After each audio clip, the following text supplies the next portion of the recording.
2024 के लोकसभा चुनाव के जो परिणाम आए उससे बीजेपी को एक बड़ा झटका लगा उस राज्य से जहां से सबसे बड़ी उम्मीद बीजेपी को थी और वो राज्य है उत्तर प्रदेश। देश का सबसे बड़ा सूबा, 80 लोकसभा सीटें यहां से है और इस बार बीजेपी को यह उम्मीद थी कि घटक दलों के साथ मिलकर के, अपने अलायंस के साथ मिलकर के ज्यादातर सीटें इस राज्य की वो जीतने वाले हैं। लेकिन इस राज्य से जो परिणाम सामने आए उसी ने एनडीए को सबसे ज्यादा नुकसान पहुंचाया और जो तस्वीर इस वक्त आपके सामने है ये उत्तर प्रदेश की तस्वीर है जो ज्यादातर भगवा रंग में रंगी हुई दिखाई दे रही थी। 2019 के लोकसभा चुनाव के बाद उसकी रंगत कुछ इस तरह से बदलती दिखाई दे रही है।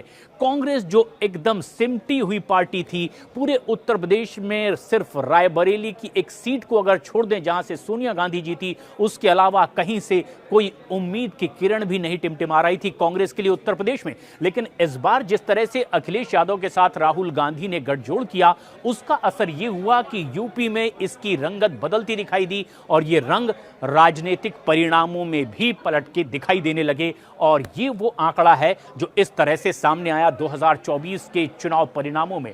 INDIA जो कि बड़ी बढ़त के साथ में यहां पर देश में अपने वर्चस्व को बढ़ाने में सबसे ज्यादा सीटें लेकर निकला और यह है वही राज्य उत्तर प्रदेश। इन तस्वीरों पर अगर हम गौर करें तो 80 सीटों में INDIA गठबंधन के पास में तकरीबन 42 सीटें जाती दिखाई दे रही है और यह फायदा है कम से कम 36 सीटों का पिछले बार के परिणामों के मुकाबले। और एनडीए के पास में 37 सीटों के आसपास अगर आती दिखाई दे रही है यहां से, तो ये एक बड़ा नुकसान है और ये नुकसान है तकरीबन 27 सीटों का। और देश के इस लोकसभा चुनाव में जो आंकड़े रिफ्लेक्ट करते हैं केंद्र में सरकार बनाने के लिए, उसके लिए एक बड़ा झटका इसी उत्तर प्रदेश से लगा है एनडीए को। उसके घटक दलों के साथ में जिस तरह के प्रदर्शन की उम्मीद थी उसमें तकरीबन 27 सीटें एनडीए को कम मिली है। अगर इस पर हम गौर करें तो यह तस्वीर कुछ इस तरह से सामने आती है उत्तर प्रदेश की आंकड़ों के साथ।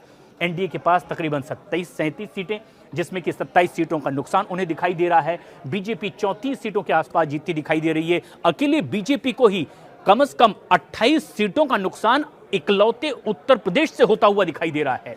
और उसके साथ ही आरएलडी के पास 2 सीटें, हालांकि अब वो बीजेपी के साथ एनडीए में शामिल हुई, ये उनके लिए प्लस वाली बात थी। लेकिन एडीएस 1 सीट पर ये एक माइनस होती दिखाई दी, 1 सीट का उन्हें नुकसान हुआ है और ये आंकड़ा एनडीए का है। लेकिन पिछले चुनाव से एक बड़ा नुकसान उत्तर प्रदेश से। अगर इसी तरह से हम INDIA की बात करें तो ये आंकड़े उत्तर प्रदेश से कुछ इस तरह से सामने आ रहे हैं। 80 सीटों में करीब 42 सीटें इनके पास में है।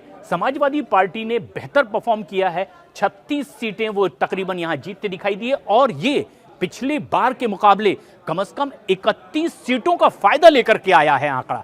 सीधे सीधे ये INDIA गठबंधन को एक बड़ी ताकत देने वाला राज्य दिखाई दिया इस चुनाव परिणाम में। कांग्रेस के पास में 6 सीटें आई और ये 6 सीटों में इस बार का फायदा 5 सीटों का है। सिर्फ इकलौती रायबरेली की सीट थी, लेकिन अब उसके अलावा भी 5 सीटें कांग्रेस के खाते में हैं और ये आंकड़ा INDIA का। दरअसल जिस तरह की तस्वीर यहां से उभरने की उम्मीद एनडीए को थी, खासतौर पर बीजेपी को थी, उम्मीद के मुताबिक इस उत्तर प्रदेश से एनडीए का वो प्रदर्शन नहीं रहा और इसीलिए इसी की छाया उन राष्ट्रीय आंकड़ों में भी दिखाई दी जो देश भर के चुनाव परिणामों को प्रभावित करती है, क्योंकि ये सबसे बड़ा राज्य था और माना जा रहा है कि यहां से आने वाले आंकड़ों की वजह से ही बीजेपी अपने दम पर इस वक्त बहुमत के आंकड़े के करीब नहीं दिखाई दी और एनडीए को भी एक बड़ा नुकसान हुआ और विपक्षी दलों को फायदा भी इसी उत्तर प्रदेश राज्य से हुआ।